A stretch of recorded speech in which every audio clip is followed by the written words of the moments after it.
C'est le démarrage.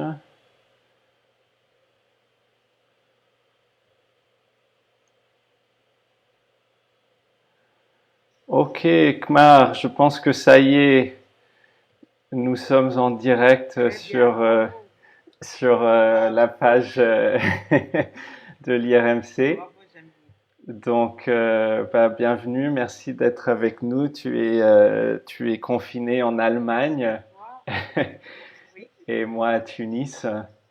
Donc, on profite. c'est super de pouvoir parler comme ça. Oui, bah oui, c'est incroyable hein, avec la technologie, ce qu'on peut faire aujourd'hui et tout ce qu'on a appris à faire et ce qu'on a repensé aussi dans ce contexte de confinement avec le Covid. Et c'est en partie ça notre sujet de discussion en fait aujourd'hui. On veut parler d'être chercheur en confinement. Donc, Là, tu m'entends? moi, je t'entends, mais avec Ok. des Des interruptions. interruptions. Ok. Bon, on essaiera de faire au mieux. Moi, je t'entends en tout cas très clair et net. Donc, voilà, ces causeries de l'IRMC sont un peu l'occasion pour nous de parler de la fabrique de la recherche, de notre démarche individuelle, mais aussi collective en tant que chercheur, en tant qu'équipe et laboratoire, et en particulier de comment le confinement du Covid nous a bousculé, fait changer d'habitude, poussé à repenser comment nous travaillons. Et donc, le format aujourd'hui, c'est une discussion entre nous deux, essentiellement sous forme d'entretien. Et je voulais commencer par te donner l'occasion, disons, de te présenter. Donc, si tu pouvais juste nous dire quelques mots un peu sur ton cursus ou ta carrière de chercheur pour qu'on comprenne un peu où tu as fait tes études, où tu as travaillé, enseigné et comment tu es arrivé à l'IRMC en tant que chercheur associé. Oui, moi, j'ai fait des études d'histoire à l'Université de Tunis. J'ai fait une licence d'histoire entre 1970 et 1974. Et puis j'étais à Paris à l'époque, juste l'année ou l'année d'après peut-être, jusqu'à l'année 1975 à peu près, on ne faisait pas de doctorat à Tunis. Donc je suis allée à Paris, pour faire, pour faire un doctorat. Et à l'époque, j'ai dû, même, c'était le début du master ou le régime des masters. Donc j'ai refait un master, alors que j'en avais pas besoin pour les équivalences, si tu veux, à Paris. Et puis j'ai préparé mon doctorat, une thèse de troisième cycle, comme on disait à l'époque, sous la direction de Maurice Agulon. Et donc voilà, j'ai un peu traîné sur cette thèse. Je l'ai finie début 1982. Et puis je suis rentrée à Tunis tout début 82 et j'étais engagée à l'Université de Tunis, là à tous les recrutements, si tu veux, à l'Université de Tunis. On commençait à peine, donc, comme je te dis, à avoir ce qu'on appelle les jurys de recrutement. Donc, je suis passée devant plusieurs sessions de jurys de recrutement avant d'être titularisée donc, à l'université. Et j'ai tout de suite été acheminée vers un projet qui s'appelait à l'époque Programme national de recherche sur l'histoire du mouvement national. Il était tout neuf. Il venait d'être créé en 1979. C'était déjà un projet de coopération franco-tunisienne entre Charles-André Julien et son équipe en France et une équipe tunisienne présidée par Mohamed Hedi Sherif, qui était aussi l'élève de Charles-André Julien. Et donc, c'était un projet qui s'était donné pour but de ramener en Tunisie les archives microfilmées de la période coloniale, tu vois. Et à l'époque, ça semblait être un projet pour les uns comme une sorte de projet de, comment dire, de, oui, de favoritisme de la Tunisie par la France, mais en fait, ni l'Algérie, ni le Maroc n'avaient accepté de faire l'équivalent de ce projet, c'est-à-dire d'accepter d'une certaine manière que les archives restent en France, mais d'avoir seulement les copies microfilmées. Et au début de mon engagement dans ce projet, j'ai entendu beaucoup de gens un peu presque diaboliser le projet à cause de ça. C'est-à-dire, c'était comme une forme de traîtrise presque, tu vois, de ne pas accepter que les archives originales rentrent à Tunis, mais que le pouvoir politique et que les instances aussi universitaires travaillent sur des copies ou des microfilmages. Mais je me souviens encore aussi que le microfilmage à l'époque était une technologie de pointe, presque autant que Internet maintenant, enfin, que ce qu'on fait toi et moi maintenant peut-être, et encore une fois, peut-être le fait de rapporter des microfilms était aussi une sorte de manière de disposer et de profiter intelligemment d'une technologie toute nouvelle pour que les gens travaillent quand même. Et le fait est que, comme j'étais la première personne engagée à plein temps, parce qu'avant c'était une commission d'universitaires qui se réunissaient pour les grandes décisions, qui ont aussi confié le travail à des tas de gens vacataires, moi j'étais la première personne engagée à plein temps, j'ai pu me rendre compte que dès le début, ça a profité à plein de Tunisiens de tout étudiants, des profs, des journalistes, des chercheurs de toutes sortes, tu vois. Donc voilà, à l'époque, le microfilmage, cette technologie qui semblait en pointe, était de toute façon déjà très utile sur place. Et ensuite, comment est-ce que tu es arrivé donc à l'IRMC où tu es chercheur associé maintenant depuis un certain nombre d'années et tu es parmi nos plus fidèles membres. Écoute, Ouais. dans la vie, ce sont les personnes, ce sont les relations personnelles qui comptent, qui sont déterminantes. Et même comme historienne, je te dirais que c'est la même chose. C'est un peu, c'est un peu exagéré ce que je dis, mais les relations, les personnes, ça compte beaucoup. Il se trouve que j'étais amie avec Anne-Marie Planel, qui a longtemps été la directrice adjointe et une cheville ouvrière et vraiment un pilier de la création de l'IRMC, parce qu'elle l'a fait évoluer, elle avait une équipe avec elle aussi, Christiane Sandem et d'autres, donc elle a fait évoluer ce projet d'un centre de documentation et d'une bibliothèque, qui était d'ailleurs très bien fréquenté à Tunis, mais qui l'a fait évoluer en un centre de recherche. Et comme elle était historienne, on était amis, avec beaucoup de complicité, une très grande entente.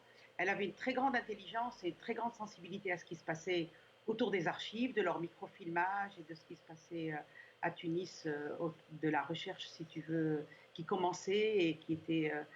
On était au service.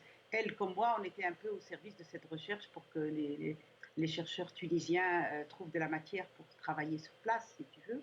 Donc cette amitié, cette complicité, et puis cette complémentarité aussi entre ce qui était le centre de documentation Tunisie-Maghreb, qui était branché bien sûr sur les livres, mais aussi sur l'ancien fonds de la résidence générale, qui est maintenant encore à Tunis, qui est encore à l'IRMC, hein, c'est le fonds historique de l'IRMC. Donc cette complicité et voilà, cette attention de nous deux à ce travail autour des archives et à cette nouvelle manière de faire avec les archives à Tunis, tu vois, des archives coloniales, en tout cas de la Tunisie colonisée, disons, hein, qui pouvaient être à Tunis, comme la bibliothèque de la résidence générale, qui était la bibliothèque en fait des colonisateurs, si tu veux.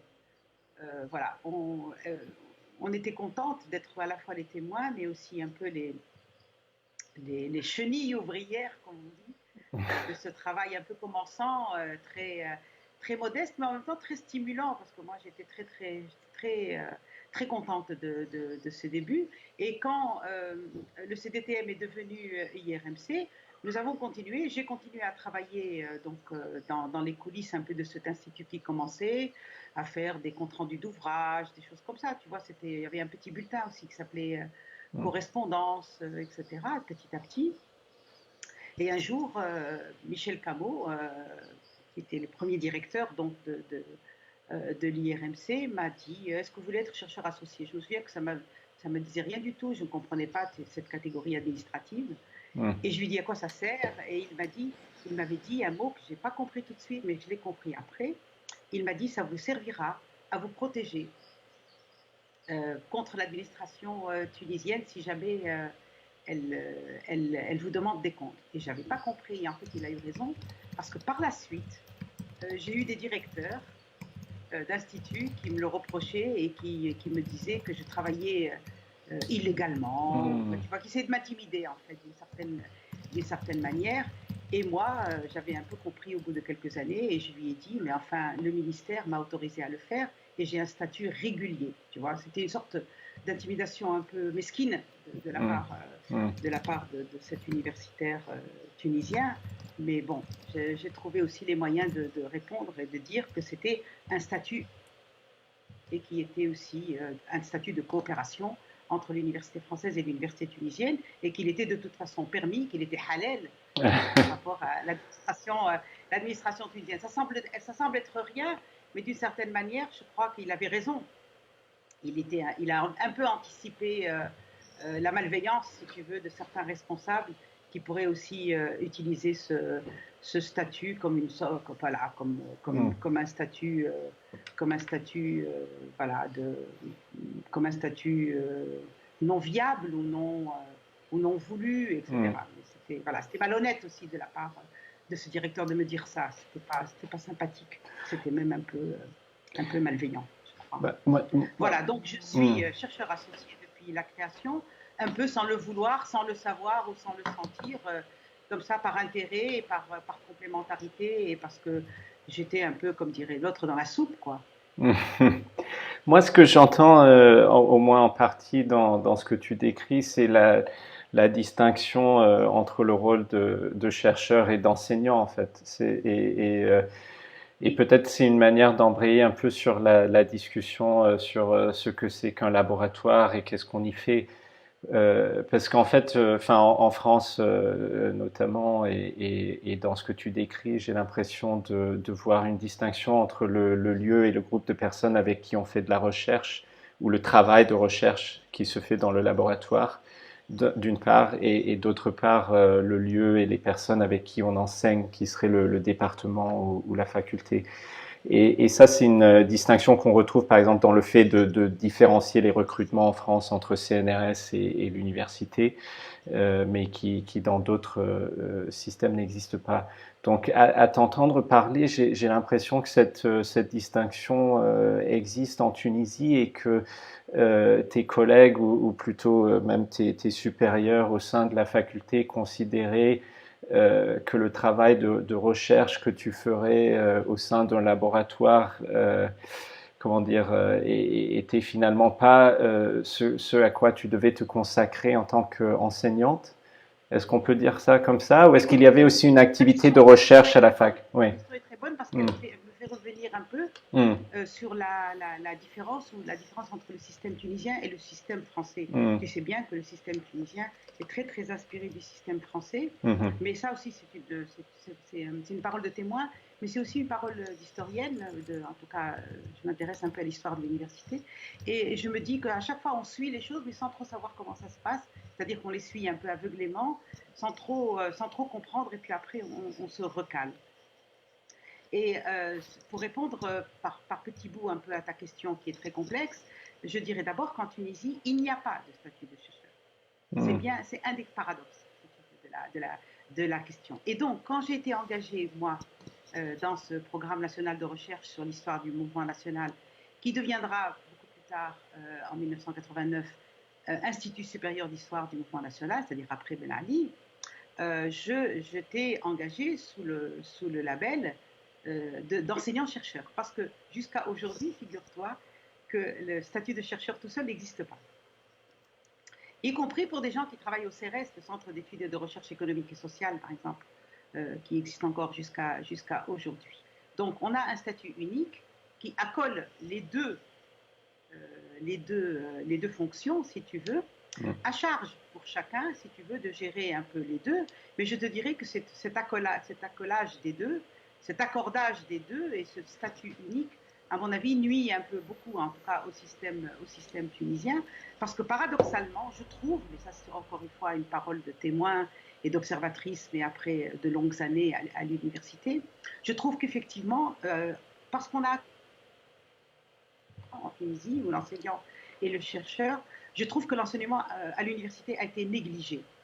Parce qu'on a fait de la compétition entre les enseignants-chercheurs, la compétition, elle se porte toujours sur les recherches, les publications, ces critères, si tu veux, un peu voilà, qui sont automatisés maintenant et qui sont un peu, je les trouve à la fois excessifs et parfois même inhumains. Ce publish or perish, tu vois, ce publish or perish qui a été un peu intériorisé par les universitaires tunisiens a nui, à mon avis, à l'enseignement qui est devenu une sorte de capacité, de compétence un petit peu mise de côté, un petit peu négligée, parce que ce n'est pas ça qui te fait gravir les échelons, ce n'est pas ça qui te fait inviter, ce n'est pas ça qui te fait te connaître. Donc ce statut unique qui existe encore aujourd'hui, je pense que ça n'a pas fait beaucoup de bien au système tunisien. Et la deuxième façon de répondre à ta question, une partie de ta question, c'est que justement, moi, j'ai une chance dans cette affaire-là. C'est parce que je n'ai pas eu à choisir, en fait, entre l'enseignement et la recherche. Parce que mon rôle au tout début, c'était de renseigner les autres. C'était tu vois, de veiller. J'étais pas seule, j'étais avec beaucoup de collègues, dont Habib Belhaïd, qui est celui qui est resté jusqu'à la fin.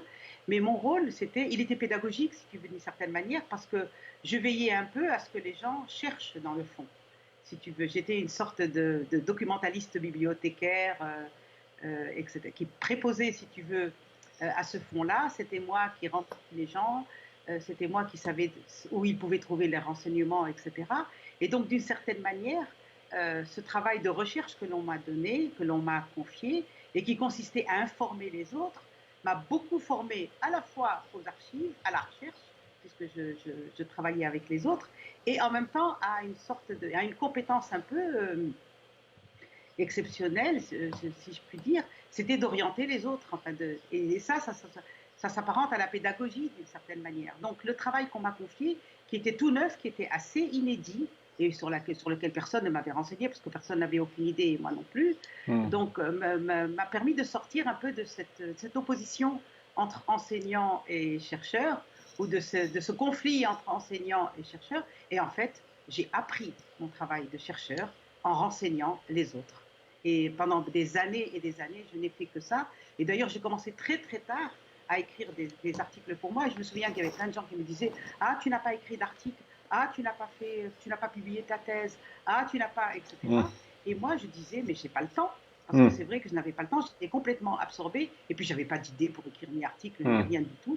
Donc, j'ai passé presque, je sais pas moi, 5, 6, 7 ans à pas écrire d'articles, à faire rien faire du tout, mais à apprendre quand même, et oui, à apprendre, et à rentrer dans les archives aussi, tu vois. Voilà, je ne réponds pas à toute ta question qui était très vaste, mais voilà, ça c'est Et les donc, deux réponses que m'inspire ta question. si on prend ton exemple ou bien celui d'autres collègues en Tunisie, un enseignant ou une enseignante à la fac d'histoire, par exemple, est-ce que cette personne va avoir en même temps un rattachement à un laboratoire qui est considéré comme un espace ou un groupe de travail séparé de la faculté, euh, comme c'est le cas par Oui, exemple par exemple notre directrice en temps normaux, avant de rejoindre l'IRMC, était professeur à la fac à Lyon et en même temps membre d'un laboratoire qui s'appelle le LARA, je crois, qui est un laboratoire d'histoire. Donc l'idée c'est qu'il y a deux lieux séparés et deux groupes de collègues séparés, un qui correspond à l'enseignement et l'autre à la recherche. Est-ce qu'on retrouve ce genre de dispositif en Tunisie?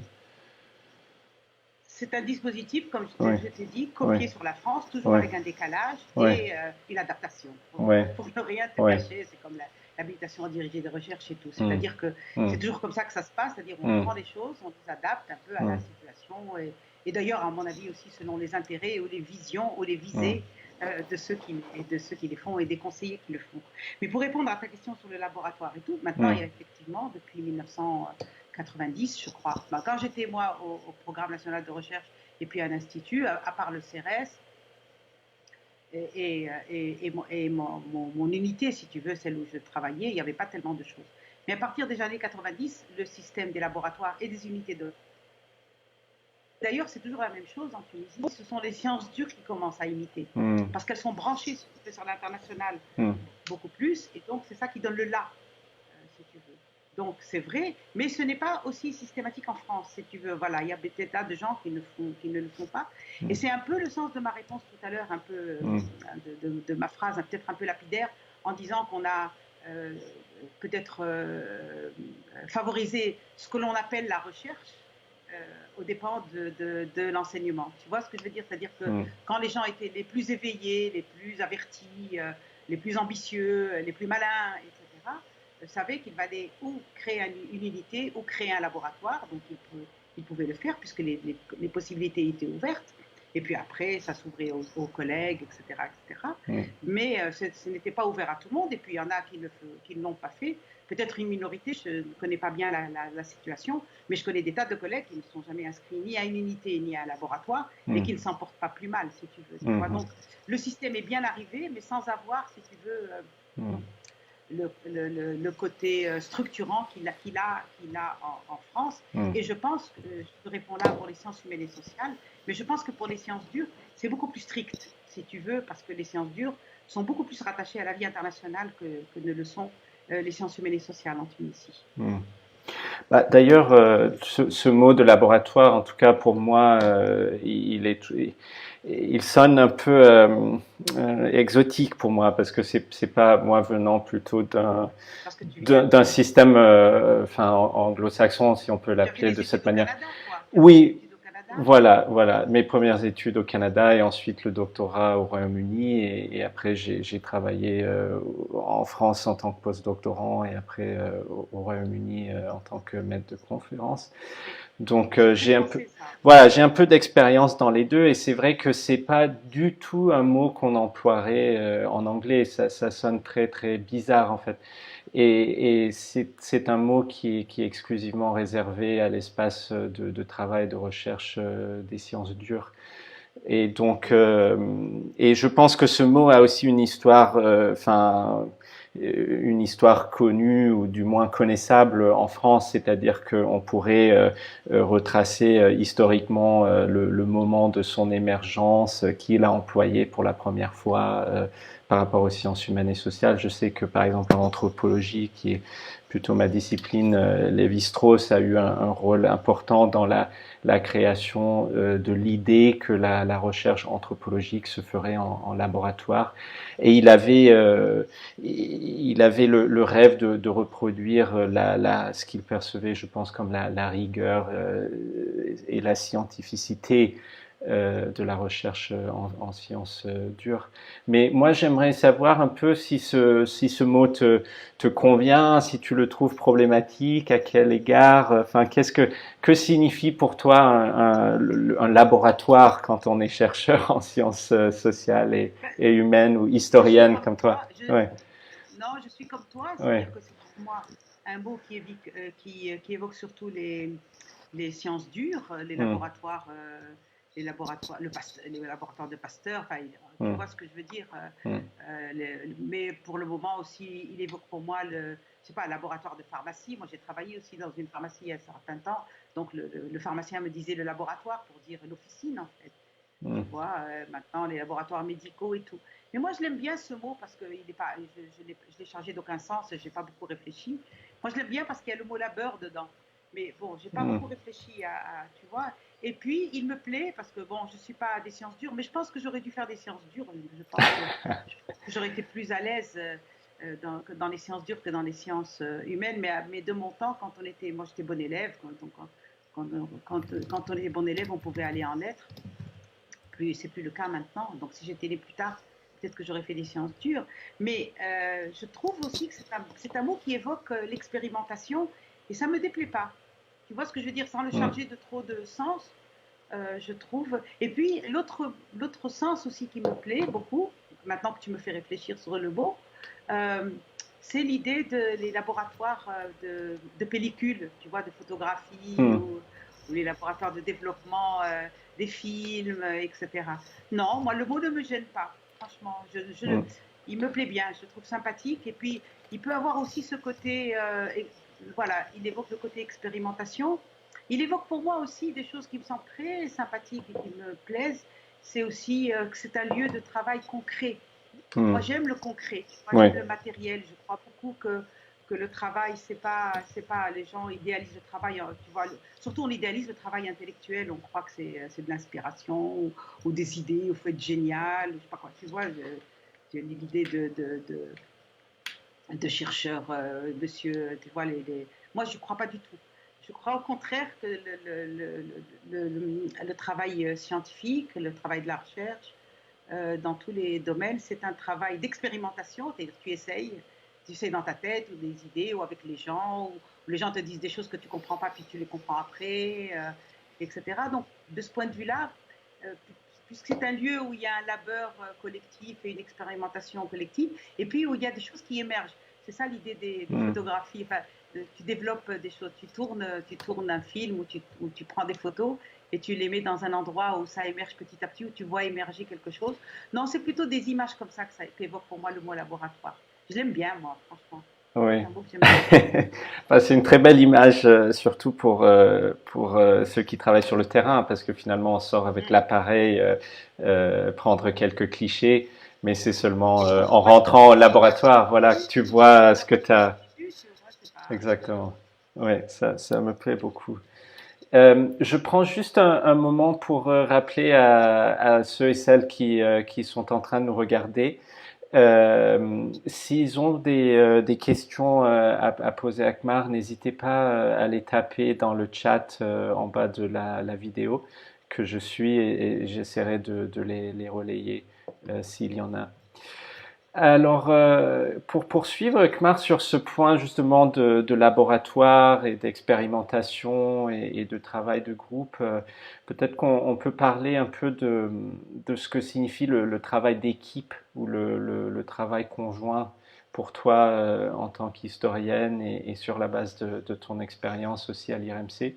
Peut-être juste en préface, je peux dire que en tout cas pour l'anthropologie, j'ai souvent eu l'impression que les chercheurs avaient une attitude un peu territoriale vis-à-vis de leur sujet, de leur terrain. C'est-à-dire que, alors qu'en sciences dures, des dizaines et des dizaines de chercheurs et d'équipes travaillent sur exactement le même problème, en anthropologie, on a parfois l'impression qu'il n'y a de la place que pour une personne sur chaque sujet ou chaque terrain.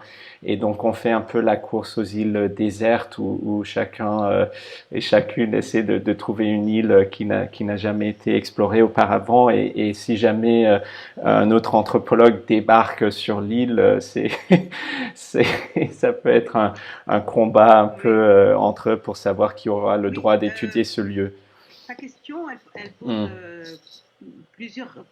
Tu m'entends là? Oui, oui, Ta, tfadal, oui, tu oui. m'en- Ta question pose plusieurs choses plusieurs questions à la fois. En tout cas, aborde plusieurs questions importantes à la fois. Si c'est pour parler de d'abord pour parler du travail d'équipe, comme je t'ai dit, moi je suis tombée dans la soupe depuis le début. Je n'ai jamais pu travailler autrement qu'en équipe et ma formation. D'abord, j'ai beaucoup souffert quand j'ai fini ma thèse parce que c'était un travail solitaire et je l'ai fini péniblement parce que j'étais seule et parce que je suis tombée aussi dans un milieu scientifique qui m'intimidait un peu. J'étais donc à l'École normale supérieure en France, dans un cénacle de gens qui sont devenus très célèbres après et tout. Ouais, et moi, j'avais ni l'assurance ni la culture historique pour essayer. Je ne me sentais pas très à l'aise, donc ça m'a un peu vaccinée contre la solitude et puis le fait d'être complètement déphasée. Donc, quand je suis rentrée à Tunis, et toute ma formation professionnelle a consisté à travailler avec les autres. D'abord parce que dans le programme, on travaillait en équipe. J'étais la plus jeune à l'époque de l'équipe, et donc il a fallu que je m'adapte, etc. Et puis après, qu'on fasse aussi un travail avec les personnes qui ont été recrutées après moi, Habib Belaïd, Raouf Hamza et d'autres. Donc j'étais obligée à chaque fois, puisque j'étais la première recrutée, de répercuter, si tu veux, le travail sur l'équipe tu vois, donc c'est une sorte d'expérience comme ça, sans trop y réfléchir, qui m'a complètement imbibée, si tu veux, de la nécessité de travailler en groupe. Donc voilà, c'est naturel pour moi et de toute façon, c'est tellement naturel pour moi que je ne sais pas travailler toute seule. J'ai vraiment besoin des autres pour travailler. Et depuis ma thèse, je n'ai plus jamais travaillé toute seule. Toute seule. Et même, bon, c'est pour ça aussi que je travaille beaucoup dans les revues, autour des revues, parce que je trouve que c'est un des rares endroits, hélas, et il n'y en a pas assez, où on peut travailler vraiment collectivement. Voilà. Je travaille dans les revues, d'abord au sein du Programme national de recherche, puis de l'Institut. J'ai fait avec Habib El-Eid 26 numéros d'un bulletin, ce qui est pas mal, tu vois. Il était semestriel. 26 numéros, c'est 13 ans, hein, quasiment. Peut-être 15 ans avec les retards, mais 15 ans de travail régulier autour d'un bulletin de recherche, etc. Je trouve que c'est très formateur, c'est très ingrat, mais c'est extrêmement formateur. Et depuis, je travaille beaucoup dans les équipes de revues. J'aime les comités de rédaction, j'aime les comités de lecture. Enfin, j'aime beaucoup ça, franchement, parce que ça m'a formé, ça m'a fait et ça m'apporte beaucoup. Ça, c'est pour le travail d'équipe et je pense que nous manquons dans les formations, en tout cas, peut-être que les formations de laboratoire, maintenant, elles aspirent à ça et c'est pas un mal. Moi, j'ai pas eu ça dans ma formation. Donc, même si, comme toi, on peut être sévère sur le mot, je pense que ce sont des conditions quand même qui permettent aujourd'hui aux jeunes chercheurs d'être plongés avec des aînés dans un travail dans des discussions collectives, des travaux collectifs et d'apprendre. Oui, Jamy. Allô, Kmar. Alors, Qu'est-ce qui s'est passé? bah, C'est ta c'était faute? J'ai fait quelque chose? non, c'était trop beau. Tout marchait si bien jusque-là. Alors, je vais recharger la page et on va essayer de recontinuer. Alors, je prends une seconde pour Prends ton relancer temps. notre vidéo et oui, on va reprendre là où on s'était arrêté.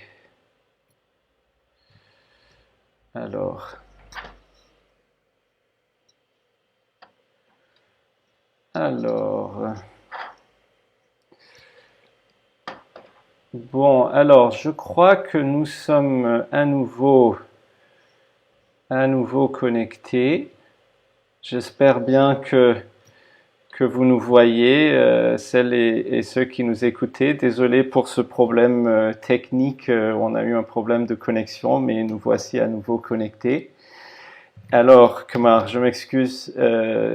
Si tu peux Non, je t'en prie. reprendre un peu, on était en train de parler du travail collectif et ce que ça signifie de travailler en équipe quand on est en sciences sociales et humaines et en histoire.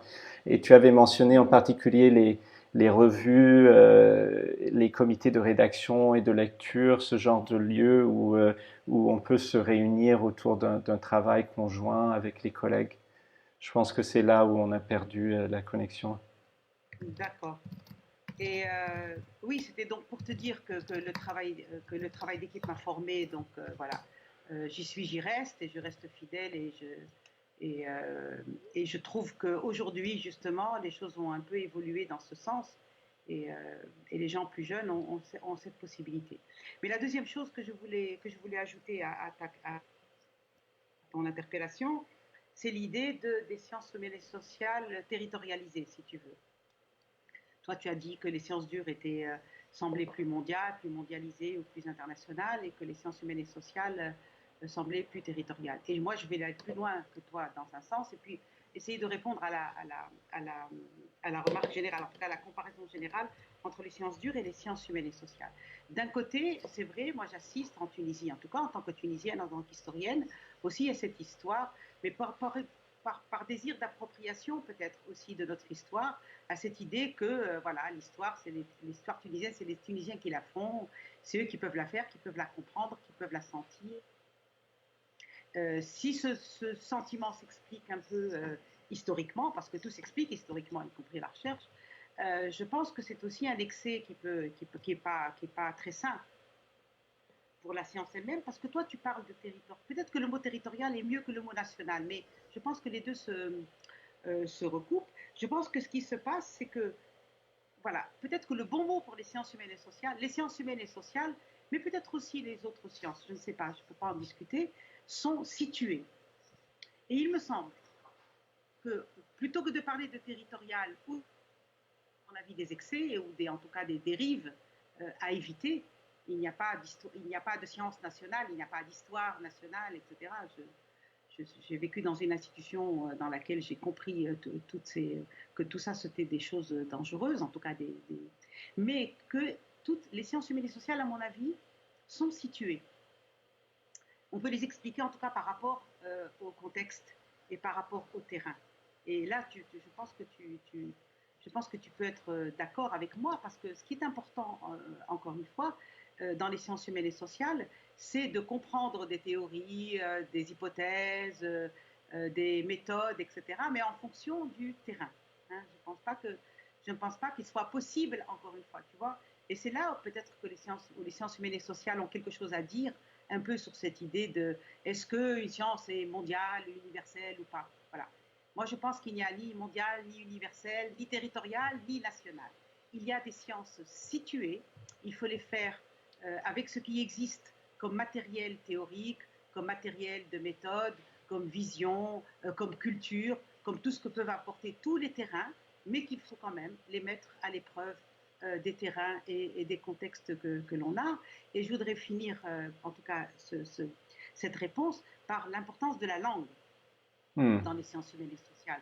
Non pas que la langue soit suffisante, mais elle est nécessaire jusqu'à un certain point. Je ne veux pas dire que, par exemple, quand on travaille sur la Tunisie ou sur le monde arabe, l'arabe soit uniquement nécessaire. Moi, je ne suis pas intégriste à ce point. Je crois qu'il faut le connaître assez bien aussi pour pouvoir,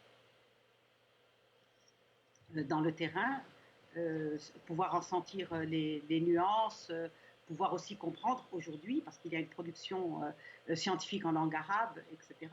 Mais ce n'est pas unique, si tu veux. Et donc, de ce point de vue-là, la question de la langue aussi, elle est importante, si tu veux, pour situer les sciences humaines et sociales. Et la question de la langue, quand on parle des sciences humaines, des sciences dures, on croit que l'anglais, c'est la langue de la science.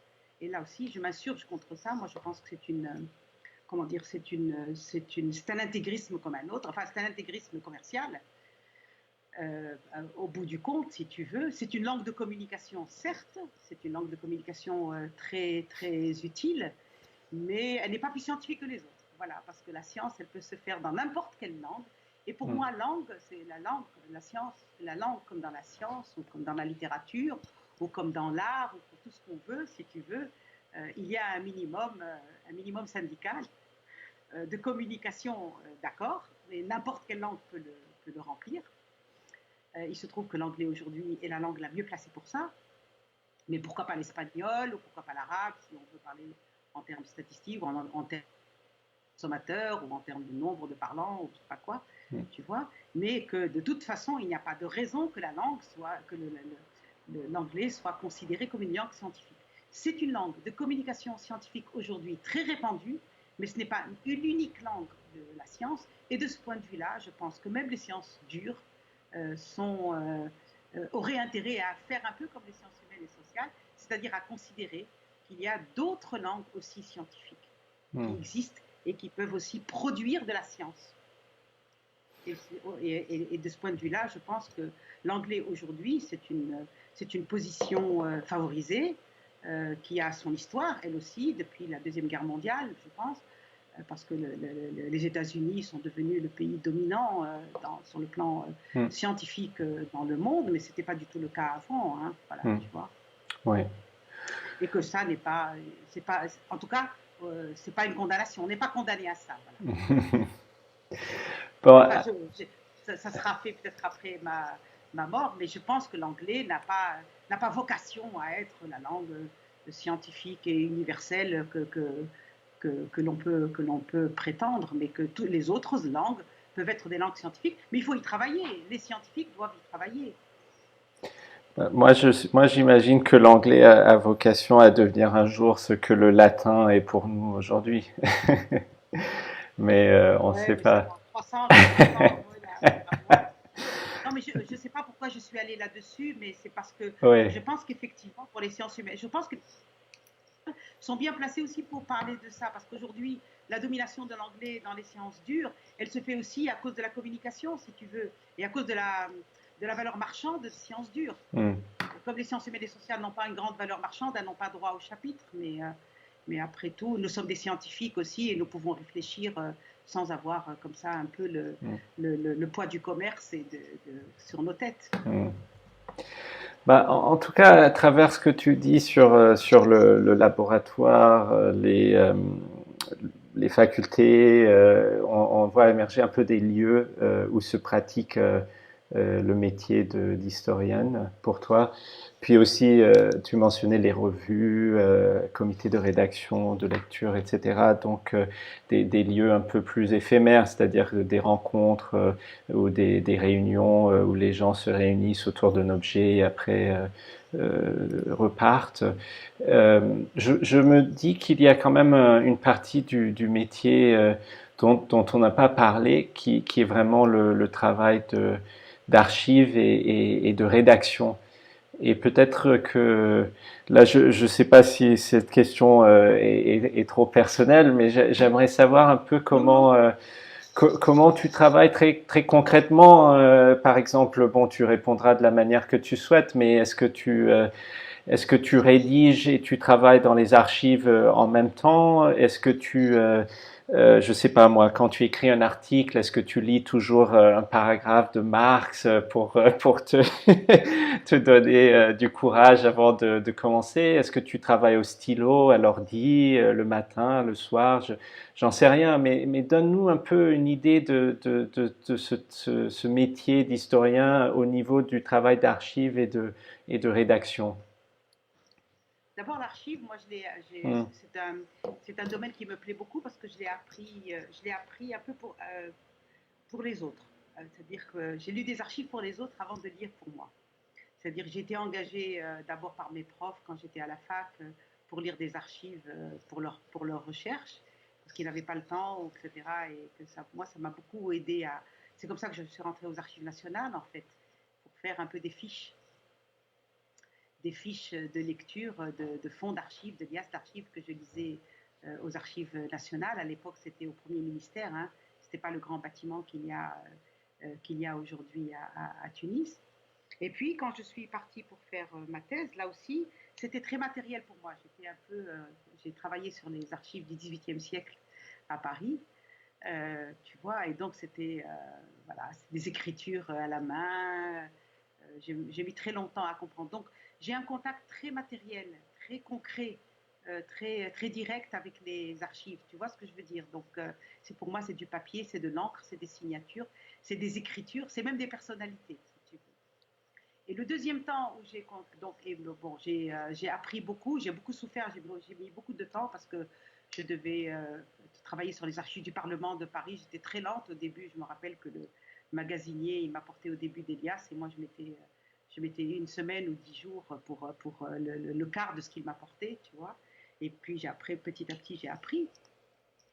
Donc pour moi, c'est un apprentissage, si tu veux, de traces écrites et très euh, pleine d'imprévus, pleine de surprises. C'était pas, tu vois, c'est en travaillant dans le programme national de recherche sur l'histoire du mouvement national et justement parce que j'étais là pour classer, pour renseigner les gens, je vais te dire, c'est là que j'ai vu les premières archives tapées à la machine.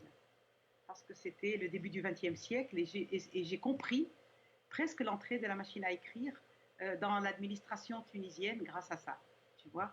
Donc c'est te dire jusqu'à quel point mon contact avec les archives a toujours été une sorte de contact un peu naïf et en même temps de labeur, enfin, pour comprendre des petites choses comme ça. Alors, je ne peux pas te dire, ça c'était mon apprentissage, mais je vais te dire aussi qu'à part ce contact très direct avec ce qu'on appelle les archives techniques, pour moi tout est archive.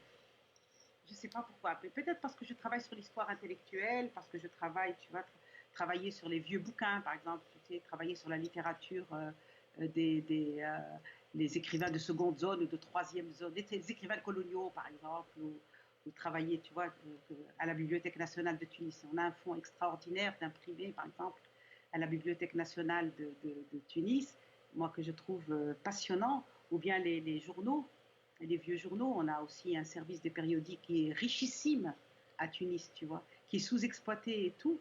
Donc pour moi, l'archive, c'est pas obligatoirement l'archive classique. Tu vois, pour Hmm. moi, tout est archive. Même un vieux bouquin, ça peut être de l'archive. C'est peut-être un peu iconoclaste pour une historienne, mais c'est comme ça, hein, tu vois. Donc, bon, mais c'est aussi parce que j'ai un rapport à l'écrit, peut-être aussi un peu. Voilà, je suis une. J'ai avant, je crois, mais voilà, un vieux livre, un vieux feuillet, une couverture de, tu vois, un bout de publicité dans une revue. Tout ça, pour moi, c'est de l'archive. Tu vois, ça, c'est vrai. Et donc, j'ai appris comme ça et je suis très, très éclectique. Je sais pas, je saurais pas te parler d'une façon raisonnée et structurée de ce que je fais, mais j'ai eu, en tout cas, jusqu'à présent, me plonger dans les archives, c'est comme me plonger dans des romans quand je travaille. Hmm. Tu vois, j'imagine des choses. J'imagine celui qui a écrit, j'imagine pourquoi il a écrit, j'imagine que écrit, etc. Bon, j'aime pas beaucoup, je ne sais pas trop, je connais pas beaucoup les archives économiques, par exemple, quand ça arrive sur les prix ou les choses comme ça. J'ai pas beaucoup Hmm. d'imagination, je comprends pas grand-chose. Mais sur les choses un peu rédigées, un peu écrites, par exemple les choses de l'administration, ça me fait beaucoup rêver, je trouve beaucoup de choses, ça me fait, tu vois, les brouillons qui sont corrigés, les mots qui sont repris, Hmm. les paragraphes qui sont enlevés par un administrateur, etc. Ça m'inspire beaucoup voilà. Et en général, je rêve beaucoup et je n'en tire pas grand-chose. Je suis pas très efficace vis-à-vis de l'archive parce que je pense. Pour ce qui, tu vois, bah, je ne sais pas si je réponds à ta question, mais Oui, oui, c'est passionnant, oui, c'est j'adore très les archives. intéressant. J'adore les archives, mais voilà, parce que je peux imaginer des choses. Après, pour en tirer quelque chose de rationnel et tout, Oui, ça alors m'arrive de le faire. peut-être parle-nous un peu de ce Il m'est arrivé de le processus-là, faire dans alors, certains oui. articles. Il m'est arrivé de le faire dans certains articles. Par exemple, j'ai travaillé à longtemps sur les révoltes et les révolutions, il y a 30 ans, par exemple, dans les archives de l'administration du protectorat, tu vois. Oui. Et tu vois, par exemple, 1900, 1938, etc. Enfin, tu vois, des moments au 1922 où il y a eu des mouvements populaires, etc. Tu vois un peu comment les administrateurs en parlent. Et ça, c'est assez. Hmm. Moi, je trouve ça très inspirant, quoi. Tu vois ce que je veux dire? Hmm.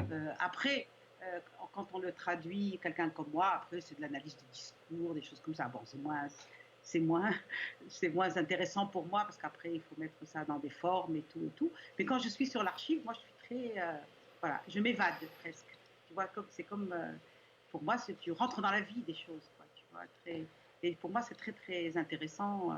Et c'est comme un peu les revues, je trouve que les gens les étudient pas assez parce que, alors qu'au contraire, ça pourrait donner beaucoup de choses sur les manières de vivre des gens, sur pourquoi est-ce qu'on utilise tel mot et Hmm. pas tel autre, sur quelle est l'image des hommes ou des femmes, ou quelles sont les gravures, ou quels sont, tu vois, les styles, ou qu'est-ce qu'on, voilà, par exemple, on voit très bien dans les archives, dans les revues, comment est-ce que la Tunisie, comme on dit, s'occidentalise, si tu veux, ou bien comment elle est néo-orientaliste, si tu veux, parce qu'on prend les images des autres et Hmm. on les ressort, tu vois, enfin, des tas de choses, ou l'humour, par exemple, voilà. Mais tu m'as posé aussi une question sur la rédaction, et là aussi, c'est une colle que tu me poses, parce que je ne sais pas comment je rédige. J'écris tout le temps. J'écris tout le temps, je gratte tout le temps, tout le monde me reproche ou se moque de moi gentiment en disant je gratte tout le temps. Je passe mon temps à écrire des carnets, des feuilles, des dossiers, des machins, etc. Donc je rédige tout le temps, je rédige très difficilement, j'écris très peu, j'ai fait très peu de bouquins tout le long de ma carrière. Quand j'écris un article, je mets 1 an ou 1 an et demi ou presque à le faire et des fois je le laisse tomber. J'ai plein d'articles que j'ai laissé tomber, plein de projets de livres que j'ai laissé tomber parce que j'ai une rédaction impatiente. Voilà, Hmm. autant je suis patiente devant les archives, autant devant la rédaction je suis impatiente. J'ai pas le temps, enfin, j'ai pas le temps ou quand je peux me plonger pendant 2, 3, 4 jours à faire un truc et puis après ça s'évapore. J'ai plus envie de le faire ou je veux plus le faire ou je veux plus le finir. C'est comme ça que j'ai raté beaucoup d'articles que j'ai pas écrits.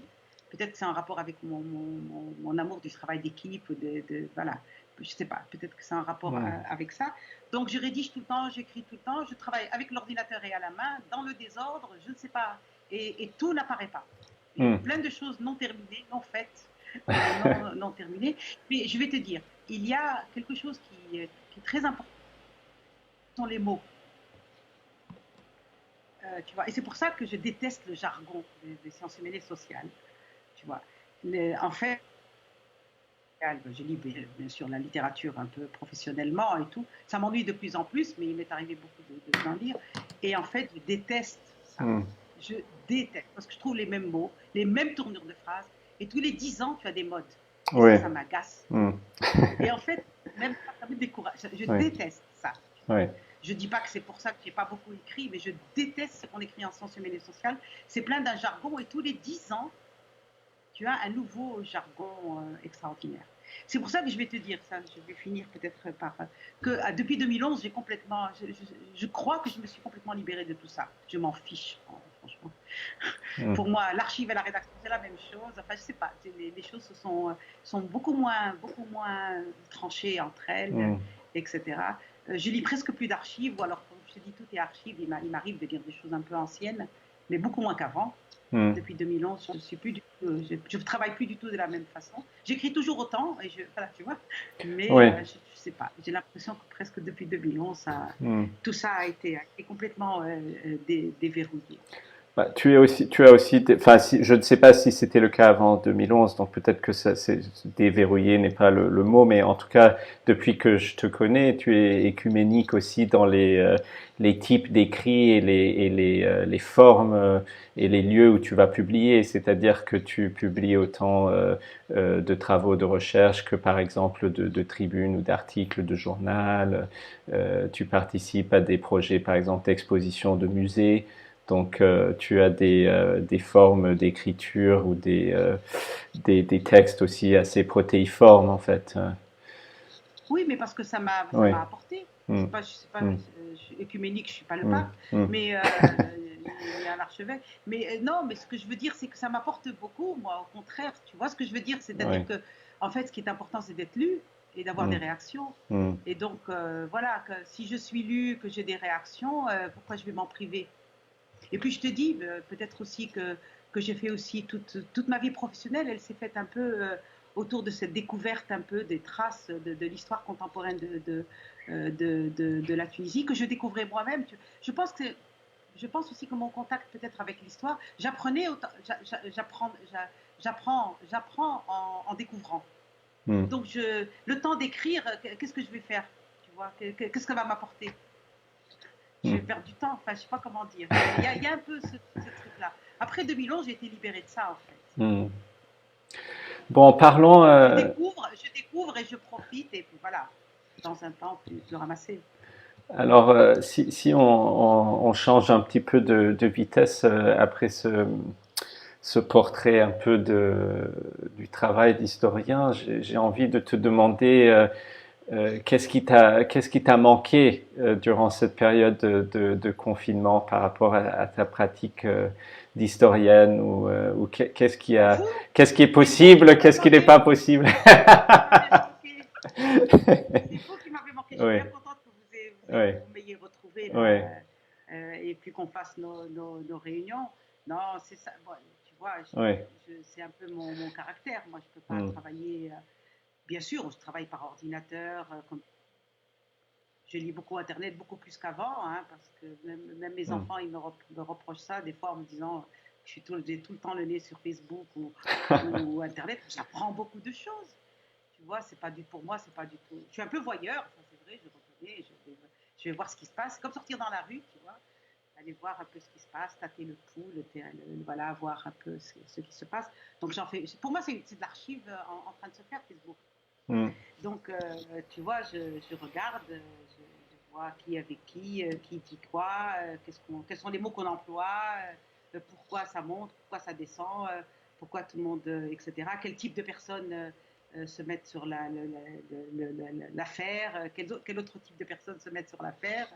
Et voilà, ce qui m'a manqué pendant le confinement, c'est vraiment le contact humain, quoi, hmm, le contact physique, si tu veux. Parce que moi, je sais pas comment dire, je suis bavarde et j'aime bien parler avec les gens autour d'un café, des échanges anodins. Mais surtout, je dois dire que, par exemple, à l'IRMC, tout le monde est plus jeune que moi, par exemple, j'adore ça, ça m'apporte plein plein de choses nouvelles, un bouquin, un événement, une vision, etc. Et moi, j'ai besoin de ça. Le contact physique, humain, pour moi, est fondamental, si tu veux. C'est vital. Je m'en fiche de la recherche, au fond. C'est pas je suis chercheur parce que je suis chercheur, mais c'est la vie qui compte. Tu vois, ce qui me manque, c'est une forme d'oxygène, en fait, tu vois, mais une forme d'oxygène pour que ta tête fonctionne, pour que tu puisses, voilà, et pour que tu puisses demander un renseignement à quelqu'un, ou pour que quelqu'un te dise, tu dis, ah oui, sur tel sujet, est-ce que tu sais si, ou tu demandes qui travaille sur ça, ou Mm. tout ça, ça me manque, je peux pas le faire. La recherche aussi, c'est aussi ça, c'est de l'échange, c'est ce que tu sais, je peux y accéder, ou tu peux m'aider, ou voilà, tu peux me faire accéder au meilleur Mm. de ce que tu sais. Enfin, tu vois, je sais pas. Enfin, vous me manquez beaucoup, en tout cas, le cadre humain, tu vois, les conversations, le bavardage inutile. Rester 1 heure voilà, pour parler ou pour raconter une conférence, ou pour dire du mal d'une conférence, ou tu vois, je sais pas, Oui, ou pour critiquer un article qui est pas, voilà. Ça me manque. Moi, je trouve que la recherche aussi, c'est un domaine à part entière, c'est un domaine vivant, c'est un domaine, voilà, où on a besoin aussi de regarder avec les autres. oui. Ouais, donc je rappelle juste parce que on arrive déjà à 1 heure de discussion et on voulait pas trop prendre de ton temps. Je rappelle aux quarantaines de personnes qui nous écoutent et merci d'être là. Si vous avez des questions que vous souhaitez poser, vous pouvez les mettre dans le chat et je vais les relayer à Kmar. Pour le moment, Kmar, on a eu beaucoup de likes, beaucoup de hello, tout fonctionne bien, Mais mon salut savoir, les c'est stars. un Donc on a beaucoup de commentaires de ce type, mais pour le moment pas trop de questions. À part de Lies c'est plaisant. Taïeb, qui a des questions sur notre bourse de moyenne durée. Il ne trouve pas les informations, donc on vous répondra, Lies, On va mais dans relayer, on va relayer. un autre forum. Euh, bon, alors par rapport au Covid, peut-être une autre question. Bon, premièrement, tu nous manques aussi, bien sûr, Claire, et merci pour, pour ta réponse. Beaucoup de gens, je pense, se posent des questions sur quels seront les changements durables que provoqueront cette crise dans la manière de travailler, de repenser les déplacements, la nécessité des réunions face à face, la manière aussi d'enseigner. Par exemple, est-ce que et pour à quel moment et pourquoi a-t-on besoin de se voir en personne pour l'enseignement? On réfléchit aussi beaucoup aujourd'hui à l'impact environnemental de nos déplacements en avion et peut-être que le Covid sera l'occasion de se rendre compte qu'il y a des outils qui permettent de les réduire. Je ne sais pas, est-ce que tu aurais à ce stade des hypothèses ou des impressions sur ce qui pourrait changer durablement dans le métier de chercheur et Moi, je ce pense qui est irremplaçable, beaucoup à quoi. l'enseignement. Oui. Mm, Moi, je pense beaucoup à mm, l'enseignement parce que c'est mon domaine et c'est vrai, je me pose des questions. mm, Comment les étudiants vont arriver jusqu'à l'université par le transport, comment est-ce qu'on va disposer mais j'ai pas les éléments pour penser à ce genre de détails techniques qui sont fondamentaux et je pense qu'il faudrait que le gouvernement et les responsables se penchent là-dessus. Mais je pense beaucoup, beaucoup, encore une fois, aux étudiants et aux conditions. Je ne pense pas tellement aux enseignants et aux chercheurs, franchement, parce que je trouve que nous sommes des gens privilégiés, nous mm, pouvons nous adapter, nous mm. pouvons tout faire. Nous avons le temps, nous avons les compétences et je pense que nous avons un métier très beau qui nous donne aussi beaucoup de disponibilité, qui nous donne beaucoup de moyens et vraiment, on n'est pas à plaindre. Franchement, je pense, moi je suis à la retraite, mais je suis volontaire pour faire tout ce qu'on veut si on a besoin de moi pour l'après, comme on dit, tu vois, je suis volontaire pour tout. pour aider, à surmonter la crise. Mais je pense surtout aux étudiants et aux étudiantes et aux moyens de transport et aux leurs moyens matériels et comment, etc. Mais ce qui me semble, et là, comme je suis accusée d'être optimiste, je vais continuer, je pense que c'est une occasion en or pour nous, en tout cas les universitaires et les enseignants en général et les chercheurs en général, pour reprendre complètement nos manières de faire. Je dis bien manière de faire, je ne parle pas de réforme. Je pense que nous pouvons procéder autrement pour enseigner mieux, pour enseigner avec plus de proximité, pour enseigner aussi en comprenant mieux les besoins des étudiants, en nous adaptant mieux, etc. Tu vois, à condition évidemment que les étudiants aient les moyens aussi techniques pour Mhm. le faire, qu'il y ait que l'informatique, les ordinateurs soient aussi pour ça. Et je pense qu'il y a des universités qui travaillent à ça, dont la mienne, l'université de la Manouba aussi, travaille à ça. Il y a une cellule de crise qui travaille à ça, entre autres, mais d'autres universités le font. Donc voilà, moi je pense que c'est une occasion pour l'enseignement en général et pour l'enseignement universitaire en particulier en Tunisie de se mettre en question, de se remettre en question et de travailler autrement pour que justement la relation soit meilleure, pour que la transmission du savoir aussi se fasse de façon beaucoup plus intelligente. Jusque-là, elle se faisait, moi je trouve qu'elle se faisait de manière très, très irresponsable et de manière aussi qui gâche beaucoup de moyens, qui ne permet pas de faire ce qu'il faut faire pour transmettre le savoir en Tunisie. Donc voilà, moi il me semble que je ne veux pas être dans les gens qui disent l'après sera mieux, mais nous avons tous les moyens pour qu'il soit comment dire, pour que nous remettions en question, nous, les gens de l'enseignement et de la recherche. Mais nous ne sommes pas à plaindre, franchement, Mhm. par rapport à d'autres catégories de gens qui sont beaucoup plus touchés un peu par cette crise sanitaire. Et Ouais. la deuxième chose que je voudrais dire, toujours dans la même veine optimiste, c'est que je me dis, franchement, que par exemple, bon, au jour d'aujourd'hui, je trouve que la Tunisie, avec ses 1000 et quelques cas, ces 43 décès, bien sûr, c'est toujours trop, et ces 595 ou combien de rétablis, qui aujourd'hui, j'ai entendu hier un médecin dire que nous étions en train d'inverser la courbe, la courbe la plus significative pour l'étude des épidémies statistiquement, c'est-à-dire que le nombre des rétablis est supérieur au nombre des atteints, et ben c'est un bas aux scientifiques tunisiens. Et ça, je suis très contente. Je le dis vraiment sans aucune. Je pense que nous avons des scientifiques en Tunisie qui ont été découverts, pas par moi, parce que c'est pas important, ni par les universitaires, ni par les enseignants, mais par la société. Et ça, je trouve que d'une certaine manière, c'est aussi une leçon politique. C'est-à-dire que nos politiques aujourd'hui, qui croient que c'est la politique qui fait de la politique, enfin, je sais pas, c'est une tautologie idiote, voilà, il y a de l'idiotie aussi chez les politiques, que la politique aussi, c'est aussi du savoir, mais du savoir à sa place et utilisé quand il le faut. Et comme nous avons des médecins, des chercheurs, des biologistes, des épidémiologistes, etc., et puis des tas de gens qui travaillent dans la santé et dans le paramédical, qui ont été formés pour ça, qui ont pu jouer ce rôle, moi je pense que c'est une sorte c'est une défense politique de la science, mais de la science par ceux qui la font, par ceux qui l'exercent. Et de ce point de vue-là, le Covid, j'espère que ce sera une leçon politique pour nos politiques d'abord.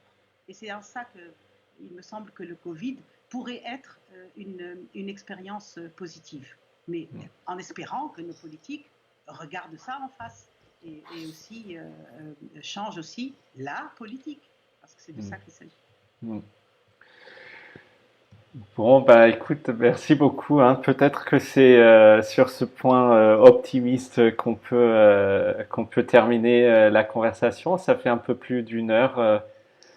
Je pense que on a fait le tour de beaucoup de différentes questions, même si on n'a que gratté la surface. Surtout, on espère que ce ne sera pas la seule causerie de ce type. En fait, on souhaitait que ce soit C'est la le premier, je première, pense que c'est le contrat. voilà, d'une série. Donc, D'après ce que j'ai compris, va instaurer un cycle de causerie. Exactement. Donc, les détails seront à suivre sous forme d'événements sur notre page Facebook. Merci, merci à toi, Kmar. Merci à tout le monde qui nous a Merci, écoutés. Aïcha. Et je Merci vais beaucoup. arrêter là notre vidéo en direct en vous OK. remerciant.